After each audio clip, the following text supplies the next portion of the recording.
క్షేత్రస్థాయిలో విస్తరణ వ్యవస్థ బలంగా లేని కారణంగా రైతులు అనుకున్న ఫలితాలు సాధించలేకపోతున్నారు.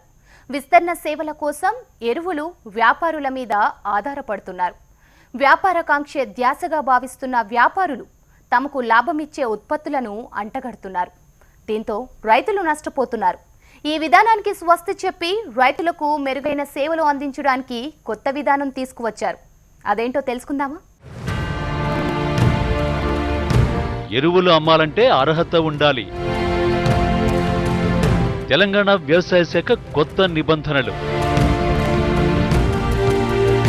ఎరువులు, పురుగుమందుల వ్యాపారంపై కేంద్రం నిర్ణయం. వ్యవసాయ కోర్సు చదివిన వారికే విక్రయాలకు అనుమతి. ఇప్పటి వరకు ఎరువులు, పురుగుమందుల వ్యాపారం ఎవరు పడితే వారే చేసేవారు. అలాంటి వారికి కేంద్ర ప్రభుత్వం చెక్ పెట్టేసింది. వ్యవసాయ విద్యా కోర్సుకు సంబంధించి కనీస అర్హత ఉంటేనే వ్యాపారం చేసేందుకు అర్హులని కేంద్రం ఆదేశాలు జారీ చేసింది. ఇప్పటి వరకు అరకొర విద్యార్హతలతో డీలర్షిప్ దక్కించుకున్నవారు, కనీస పరిజ్ఞానం లేనివారు, వేలిముద్రలు వేసేవారికి కూడా వ్యవసాయ శాఖ అనుమతులు జారీ చేసింది. ఓ రకంగా చెప్పాలంటే దరఖాస్తు చేసుకున్న వారందరికీ అనుమతి ఇచ్చేవారు. తాజా మార్గదర్శకాలతో ఇకపై వ్యవసాయ డిప్లొమా, బీఎస్సీ కోర్సులు పూర్తి చేసిన వారికే ఎరువులు, పురుగుమందులు విక్రయించే అనుమతులు ఇవ్వనున్నారు.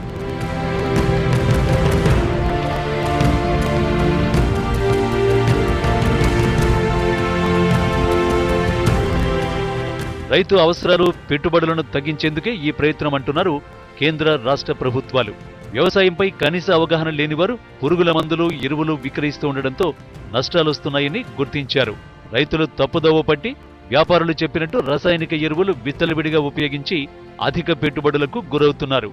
3-4 రకాల పురుగుమందులను కలిపి పిచికారీ చేయడంతో పురుగుమందుల్లో అసలు శక్తి కోల్పోయి పనిచేయని పరిస్థితి ఎదురవుతోంది. దీంతో రైతులు పెట్టుబడులు పెరిగి ఆర్థికంగా నష్టపోతున్నారు. వ్యవసాయంపై కనీస అవగాహన లేనివారు చేస్తోన్న ఇలాంటి వ్యాపారాల కారణంగా జరుగుతోన్న అనర్థాల గురించి కేంద్ర ప్రభుత్వం దృష్టి సారించింది. ఎరువుల విక్రయాల కోసం అనుమతులు కోరేవారు వ్యవసాయ కోర్సులు పూర్తి చేసి ఉండాలని కేంద్రం భావించింది. ఇందులో భాగంగా తగిన మార్పులు తీసుకొచ్చి కొత్త నిబంధనలు అమలు చేయనున్నారు.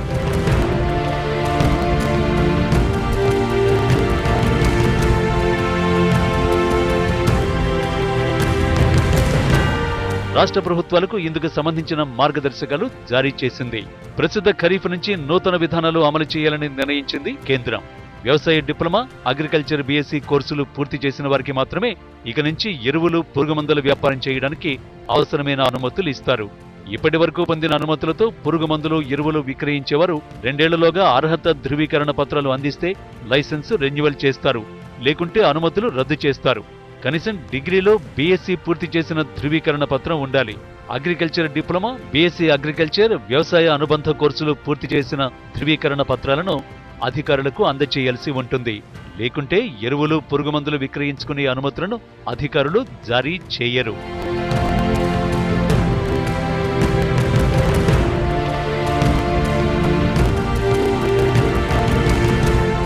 తాజా మార్గదర్శకాల మేరకు వ్యవసాయ శాఖ అధికారులు దరఖాస్తు చేసుకున్న వారి అర్హత ధృవీకరణ పత్రాలు పరిశీలించి క్షేత్రస్థాయిలో విచారణ జరుపుతున్నారు. ఇప్పటికే అనుమతులు పొందిన వారు 2 ఏళ్ల లోపు అర్హత కోర్సులు పూర్తి చేయాలని సూచిస్తున్నారు. లేదంటే అనుమతులు రద్దు చేస్తారు. ప్రతి డీలర్కు ఎరువులు, పురుగుమందుల వాడకంపై అవగాహన ఉండాలని అధికారులు చెబుతున్నారు.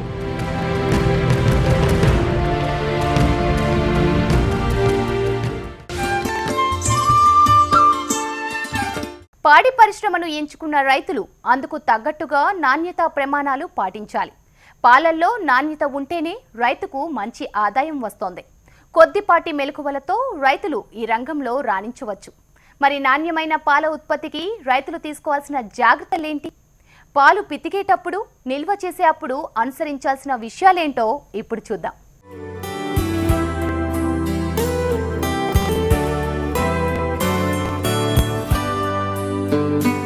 వ్యవసాయంతో పాటు అనుబంధ రంగాల్లో రైతు అడుగుపెట్టినప్పుడే ఆర్థికంగా ఎదుగుతాడు.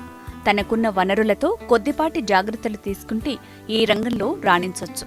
పాడి పరిశ్రమలో పాల ఉత్పత్తి పెరగాలన్నా, నాణ్యమైన పాలు ఉత్పత్తి చేయాలన్నా రైతులు కనీస నియమాలు పాటించాలి.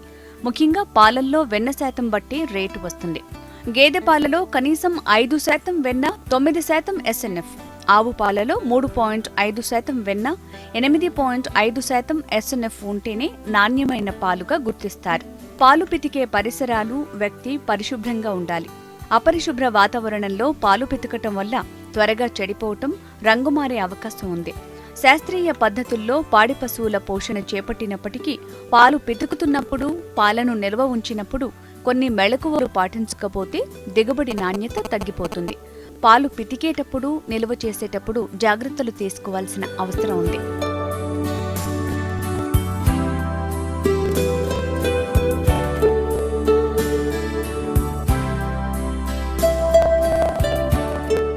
పాలు పితికేటప్పుడు ముఖ్యంగా కొన్ని జాగ్రత్తలు పాటించాలి. సాధ్యమైనంత వరకు ప్రతిరోజు ఒకే వ్యక్తి పాలు పితకాలి. పాలు పితకటానికి అరగంట ముందు నీరు, కొడితి, దాన పెట్టాలి. నిశ్శబ్దమైన వాతావరణంలో పాలు పితకాలి. పాడి పశువును బెదిరించడం, అరవటం, కొట్టడం వంటివి చేయకూడదు.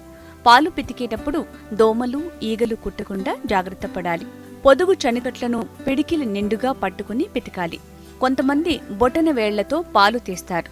ఇది మంచి పద్ధతి కాదు. అలా చేయటం వల్ల నొప్పికి పాలు రావు. అంతేకాకుండా చనుకట్లు దెబ్బతినే అవకాశం ఉంది. పాలు సాధ్యమైనంత తొందరగా పితకాలి. అంటే 7 నుంచి 8 నిమిషాల్లో పూర్తి చేయాలి. పాలను పితకటానికి ఉపయోగించే పాత్రలు పరిశుభ్రంగా ఉండాలి. వాటిని సోడా కలిపిన వేడి నీటితో కడగాలి. శుభ్రం చేసిన తర్వాత పాత్రలను బోర్లించి పరిశుభ్రమైన ప్రదేశంలో ఆరబెట్టాలి. పాలు పితికే వ్యక్తి చేతులకు ఎలాంటి గాయాలు ఉండకూడదు. గోళ్లు ఎప్పటికప్పుడు కత్తిరించుకోవాలి. పాలు పితికేటప్పుడు పొగ తాగకూడదు. రంగురంగుల దుస్తులు వేసుకోకూడదు. అలా చేయటం వల్ల పశువులు బెదురుతాయి. తడి చేతితో పాలు పితకకూడదు. ఇలా చేయటం వల్ల పొదుగుకు పగుళ్లు వచ్చే అవకాశం ఉంది. చేతికి గోళ్లు ఉంచటం వల్ల గీసుకుపోతుంది.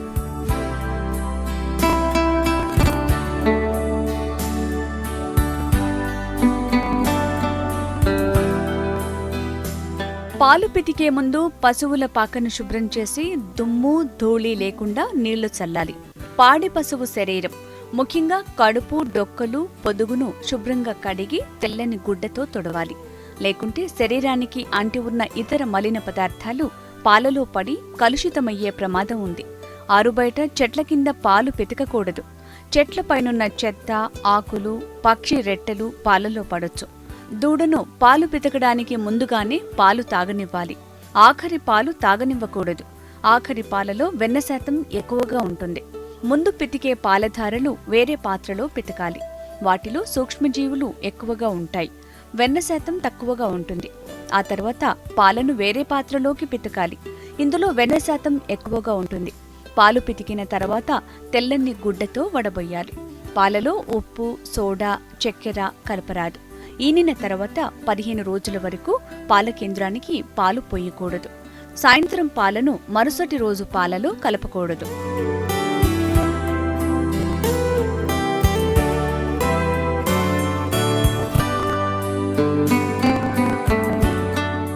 పాలు పితికే ముందు ప్రతి చనుకట్టు నుంచి 2 ధారలు వేర్వేరుగా నల్లటి గుడ్డ మీద పిండాలి. అందులో రక్తం జీరలుగాని ఉంటే పొదుగు వాపు వ్యాధిగా గుర్తించి పశు వైద్యం చేయించాలి. ఈ పాలను తాగకూడదు.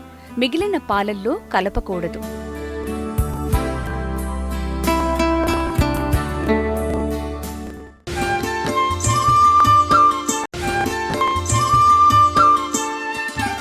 ఫెర్టిలైజర్ల వినియోగం లేదు. పెస్టిసైడ్స్ ఊసే లేదు. ప్రకృతే అతన్ని, అతని పంటను కాపాడుతోంది. అవును, అతను ప్రకృతి ప్రేమికుడు. రసాయనాలు లేని స్వచ్ఛమైన ఆహారాన్ని అందించాలని కంకణం కట్టుకున్నాడు. పెట్టుబడి లేని వ్యవసాయం చేస్తున్నాడు. వినడానికి కొంత ఆశ్చర్యంగా ఉన్నా ఇది వాస్తవం. వ్యవసాయం మీద మక్కువతో ఏడాది పొడవునా లాభాలనిచ్చే పంటలను సాగు చేస్తున్న నల్గొండ జిల్లా రైతు సాగు పద్ధతులను మనము తెలుసుకుందామా?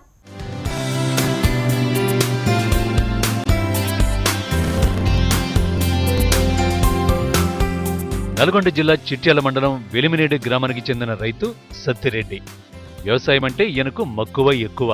సుదీర్ఘ అనుభవం ఉన్న రైతులు వాతావరణ పరిస్థితులకు అనుకూలంగా వివిధ పంటలు పండిస్తూ మంచి లాభాలు గడిస్తూ ఉంటారు. అలాంటి రైతే ప్రస్తుతం మనం చూస్తున్న సత్తిరెడ్డి. తనకున్న వ్యవసాయ క్షేత్రంలో తీగజాతి కూరగాయలను పండిస్తూ మంచి ఆదాయాన్ని పొందుతున్నాడు. సత్తిరెడ్డి వయసు పెద్దదైనా ఆయన వ్యవసాయంలో మాత్రం ఆధునిక పద్ధతులు అచ్చుగుద్దినట్టు కనిపిస్తాయి. పంట సాగుకు అందుబాటులో ఉన్న నూతన పద్ధతులన్నింటినీ పాటిస్తున్నాడు. పైసా ఖర్చు లేకుండా ప్రభుత్వం ఇచ్చే సబ్సిడీతో బీర సాగు చేస్తున్నాడు. బెడ్ పద్ధతిలో పందిళ్ల మీద బీర పంటను పండిస్తున్నాడు. అంతేకాకుండా నీటి ఎద్దడిని తట్టుకునేందుకు మల్చింగ్ షీట్ ను కూడా ఏర్పాటు చేసుకున్నాడు. డ్రిప్ పద్ధతిలో నీటిని అందిస్తున్నాడు. విత్తనం విత్తుకునేటప్పుడు ఆన్లైన్ డిప్పర్ల ద్వారా మల్చింగ్ షీట్లలో రంధ్రాలు చేసి అందులో విత్తనం విత్తుకుంటాడు. నాటే విత్తనం మార్కెట్ నుంచి తీసుకురాకుండా సత్తిరెడ్డి స్వయంగా తయారు చేసుకుంటున్నాడు. పందిళ్ల మీద బీర సాగు చేస్తూ ఉండడంతో ఎలాంటి తెగుళ్లు, పురుగుల బెడద లేదంటాడు సత్తిరెడ్డి. దీనివల్ల కాయ నాణ్యత కూడా బాగుంటుందని చెబుతున్నాడు. బెడ్లు పోసుకున్నాను. ఈ బెడ్లు పోసుకొని బెడ్లతోని మనము ఆ బెడ్ల మధ్యన పెంట, చెరువు మట్టి, జీవామృతము ఇవన్నీ పోసి పెట్టుకున్నాను. అవి పెట్టుకున్న తర్వాత నేను దీంట్లో షీట్ వేశాను. షీట్ ఎందుకు వేస్తున్నా అంటే నాకు నీళ్లు చాలా తక్కువ ఉన్నాయి. నేను నీళ్లు కట్టే పరిస్థితిలో లేను. కాబట్టి డిప్పర్ల ద్వారా ఆన్లైన్ డిప్పర్లు ఉన్నాయి. ఆన్లైన్ డిప్పర్ల ద్వారా నేను ఈ తోటకు నీళ్ళు ఇవ్వటానికి నాకు అనువుగా ఉంది. డిప్పర్లు ఎక్కడెక్కడైతే ఉంటాయో ఆన్లైన్ డిప్పర్లు ఉన్న దగ్గర ఆ యొక్క షీట్లను రంధ్రాలు చేస్తాము. ఆ రంధ్రాలలో వెతుక్కుంటాం. విత్తుకున్న తర్వాత వెంటనే ఈ విత్తుకున్న విత్తనాన్ని సెలెక్ట్ చేసుకోవటం ప్రధానం. విత్తనము పోయిన సంవత్సరం ఇందులోనే వేసుకున్న విత్తనాలను మంచి వాటిని, మొదట్లో వచ్చిన వాటిని, మంచి వాటిని పూర్తి సమయ కాలాన్ని తీసుకొని పండు పండినటువంటి ఆ కాయల నుంచి వచ్చినటువంటి గింజల్ని తీసుకొని నేనే నాటుకున్నాను. చిన్న ఇలాంటి దారాలు కట్టినట్టయితే, తాళ్ళు కట్టితే ఈ తాళ్ళకు చక్కగా మనకి కాయలు వస్తాయి. మరి అది ఆ తీగ దాని ఆధారంతో పైకి ఎక్కుతుంది. పైకి ఎక్కిన తర్వాత పైన అంతా పాకుతూ ఉంది. ఆ పాకిన గింజ మొత్తం తీగ అంతా కూడా పైన పాకి కాయలు కిందికి వస్తూ మంచి ఆరోగ్యంగా, వాటికి కూడా ఎలాంటి రోగం రాకుండా, మరి భూమిలో పడిన వర్షాలకు కూడా దానికి డ్యామేజ్ ఉండదు. కాబట్టి నొప్పి రోగం కూడా తక్కువ ఉంటుంది. కూరగాయలు సాగు చేయాలంటే రైతులు విపరీతంగా పెస్టిసైడ్స్, విష పదార్థాలను పిచికారీ చేస్తూ ఉంటారు. వీటి వల్ల పంట విషమయమవుతోంది. వినియోగదారులు అనారోగ్యానికి గురవుతున్నారు. అందుకే సత్తిరెడ్డి ప్రకృతి ఎరువులతో తన పంటను కాపాడుకుంటున్నాడు. అతి తక్కువ ఖర్చుతో రసాయన ఎరువులు లేకుండా గోమూత్రం, వేపపిండి, పంచపత్ర కషాయాలను పిచికారీ చేస్తున్నాడు. వీటన్నింటినీ తానే స్వయంగా తయారు చేసుకుంటున్నాడు. దీనివల్ల కాయలో మంచి పోషకాలు ఉండడంతో పాటు కొద్దిపాటి ఖర్చుతో మంచి ఫలసాయాన్ని పొందుతున్నాడు సత్తిరెడ్డి.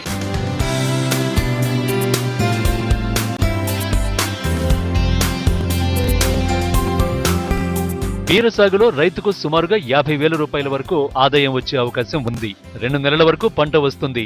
ఆ తర్వాత పంట మార్పిడి చేసి కాకర, సొర సాగు చేస్తానంటున్నాడు ఈ రైతు. ఇలా పంట మార్పిడి చేయడం వల్ల భూసారం పెరుగుతుందని, మంచి దిగుబడి కూడా వస్తుందని అంటున్నాడు. ప్రకృతి ఎరువులతో సాగు చేస్తున్న సత్తిరెడ్డి బీర పంటకు మంచి గిరాకీ వస్తోంది. మార్కెట్కు వెళ్లకుండానే ఎక్కువ ధరకు రైతు పొలం వద్దే వినియోగదారులకు విక్రయిస్తూ ఉంటారు. 1:10 1 లీటరు గోవు మూత్రానికి 10 లీటర్ల నీళ్ళల్లో ప్రతి ఆదివారం పిచికారీ చేస్తాను. అదొకటి. రెండవ వారంలో, 3వ వారంలో మన వేపపిండిని పిచికారీ చేస్తాను. తర్వాత పంచపత్ర కషాయాలను పిచికారీ చేస్తాను. ఇట్లా నేను తయారు చేసుకున్నట్టు అన్నిటిని కూడా పిచికారీకి ఉపయోగిస్తూ మరి చక్కగా మరి నేను ఇలాంటి మరి పోషకాలు కూడా లోపం లేకుండా నేను పెట్టిన ఈ తీగ జాతిలో మరి నాకు పెట్టుబడి శూన్యం. నేను చేసిన రెక్కల కష్టము మా జీతగాళ్ళు మేమే చేసుకుంటాం, ఎవరం చేయం. కాబట్టి ఈ కొద్దిపాటి ఖర్చుతోని మనకు ఎక్కువ ఫలసాయము.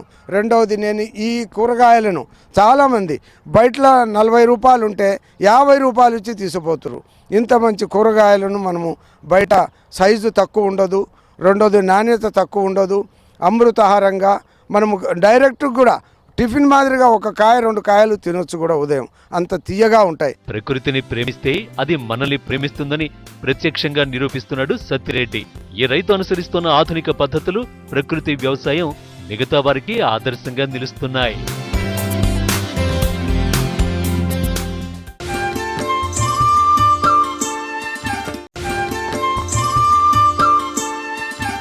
ప్రాసెసింగ్ రంగంలో అడుగు పెట్టాలనుకుంటున్నారా?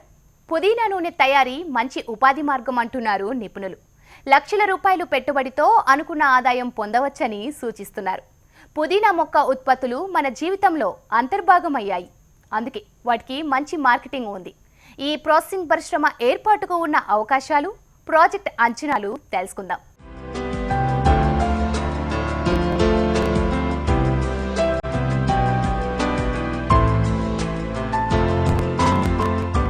ఆహార పదార్థాల తయారీలో పుదీనా ఆకుల వాడకం గురించి మనందరికీ తెలుసు. పుదీనా 1964లో జపాన్ నుంచి దిగుమతి చేసుకుని జమ్మూలోని రీజనల్ రీసెర్చ్ ల్యాబొరేటరీలో అభివృద్ధి చేసిన తర్వాత మన దేశంలో వాణిజ్యపరంగా సాగు చేస్తున్నారు. ఇందులో 3 రకాలున్నాయి. మొదటిది జపానీ పుదీనా లేదా కారన్ మింట్. ప్రపంచవ్యాప్తంగా ఎక్కువగా పండిస్తున్న పుదీనా రకం ఇది. ఈ రకం పుదీనా నుంచి తీసిన ఆయిల్ 16,000 టన్నులు ప్రపంచవ్యాప్తంగా మార్కెట్ అవుతుండగా మన దేశంలోనే 60,000 హెక్టార్ల విస్తీర్ణంలో సాగవుతోంది. 12,000 టన్నుల ఆయిల్ ప్రతి సంవత్సరం తయారవుతోంది. మిగిలిన బ్రెజిల్, అమెరికా, చైనా దేశాల్లో ప్రధానంగా ఉత్పత్తి చేయబడుతోంది. ఇక రెండవది పెప్పర్మింట్. ఈ రకం పుదీనా నూనె ప్రపంచవ్యాప్తంగా సంవత్సరానికి 4,000 టన్నుల మార్కెట్ జరుగుతుండగా మన దేశంలో 4,500 హెక్టార్లు సాగు చేస్తూ 15,000 టన్నుల నూనె ఉత్పత్తిని చేస్తున్నారు. ఇక స్పియర్మింట్ పుదీనా. ఈ రకం పుదీనా నూనె మార్కెట్ పరిమాణం 1,500 టన్నులు. సంవత్సరానికి మన దేశంలో 3,000 హెక్టార్లలో సాగు చేస్తున్నారు.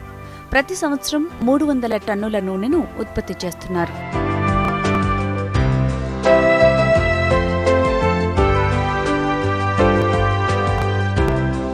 భారత్లో ప్రధానంగా ఉత్తరప్రదేశ్, హర్యానా, పంజాబ్, తెలంగాణ, ఆంధ్రప్రదేశ్, కర్ణాటక, తమిళనాడు, కొన్ని ఈశాన్య రాష్ట్రాల్లో పుదీనా సాగవుతోంది.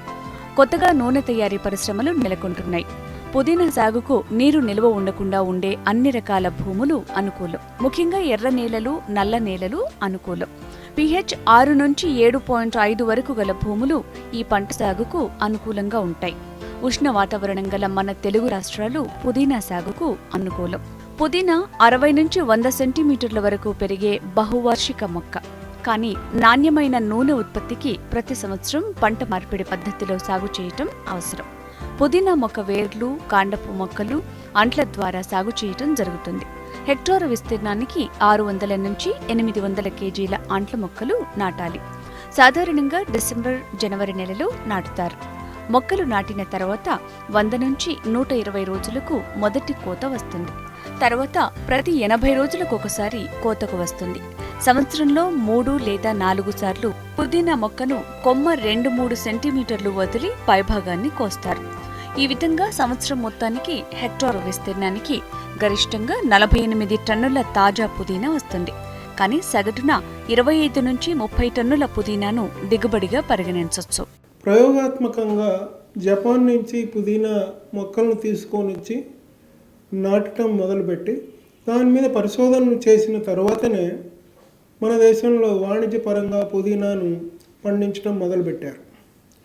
పుదీనా వాస్తవానికి వివిధ రకాలు ఉన్నప్పటికీ ప్రధానంగా 3 రకాలు ప్రాముఖ్యం సంతరించుకున్నాయి.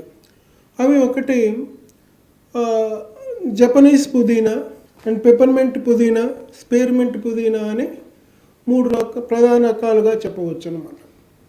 ఈరోజు మన దేశంలో పంజాబు, ఉత్తరప్రదేశ్, హర్యానా అండ్ రాజస్థాను, తర్వాత మన తెలుగు రాష్ట్రాలు అయినటువంటి తెలంగాణ, ఆంధ్రప్రదేశ్, కర్ణాటకలో కొంత భాగము పుదీనాను పండించడం జరుగుతున్నది. పుదీనా ఆహార పదార్థాల్లో తయారు చేయడానికి వాడేది దానికన్నా కూడా వాణిజ్యపరంగా దాన్ని ఉత్పత్తి చేయటమే ఎక్కువగా ఉంటుంది. ఇప్పుడు మనము మన దేశంలో కనుక ఈ పుదీనా పంటను వివరాలను కనుక పరిశీలిస్తే ప్రధానంగా పండించేటువంటిది జపానీ పుదీనా, దీన్నే కారన్ పుదీనా అని కూడా అంటారు. మన దేశంలో దాదాపుగా 1,00,000 ఎకరాల్లో సాగు చేయబడుతూ దాదాపుగా 35,000 టన్నుల నూనెను ఉత్పత్తి చేస్తూ 25,000 టన్నుల నూనె వరకు ఎగుమతి చేస్తూ ఎక్కువ విదేశీ మారక ద్రవ్యం సంపాదిస్తున్నటువంటి వ్యవసాయ పంటల్లో పుదీనా ఒకటిగా చెప్పవచ్చు. పుదీనా మొక్క పరిమాణంలో 0.5 నుంచి 0.8% నూనె తీయొచ్చు.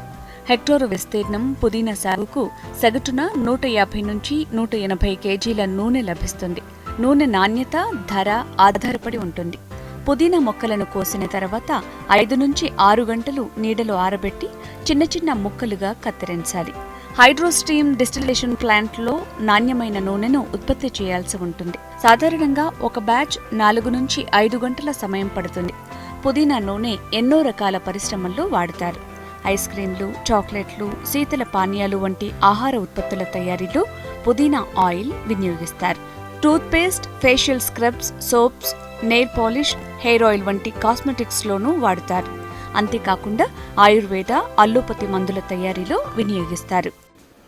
అంట్లు మొక్కలు లేదా కాండం మొక్కలు నాటడం ద్వారా లేదా వేర్ల మొక్కలను నాటడం ద్వారా ఈ పంటను వ్యాప్తి చేయటం జరుగుతుంది.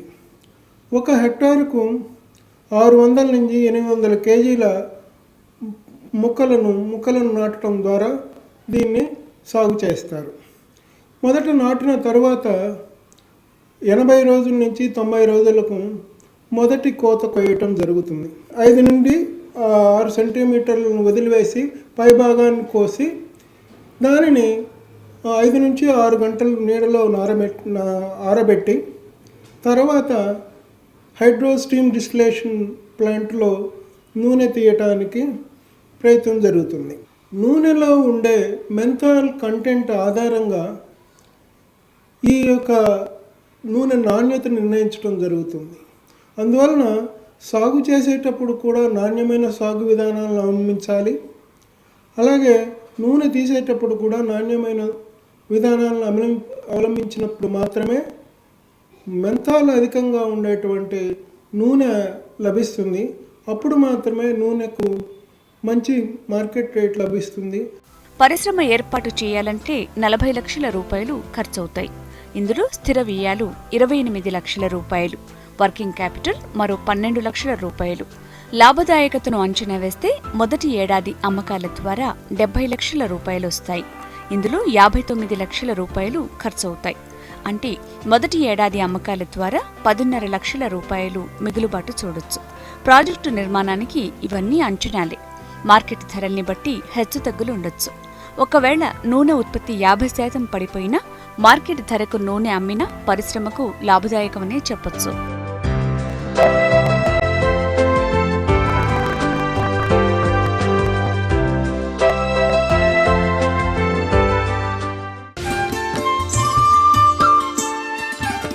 ఇవి ఇవాల్టి స్టెర్లింగ్ పంప్ సమర్పించు నీలతల్లి కార్యక్రమం విశేషాలు.